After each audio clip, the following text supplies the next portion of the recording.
Torin, and this is my video entry into ZHC's YouTube competition to draw his original character Dax in your own style.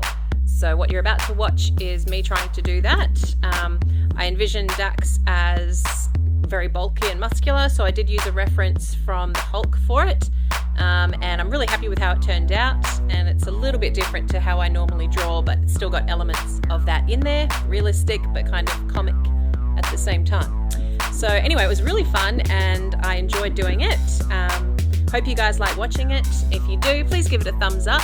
Let me know what you think in the comments below, and if you like this and you want to see more of my stuff, please subscribe to my channel.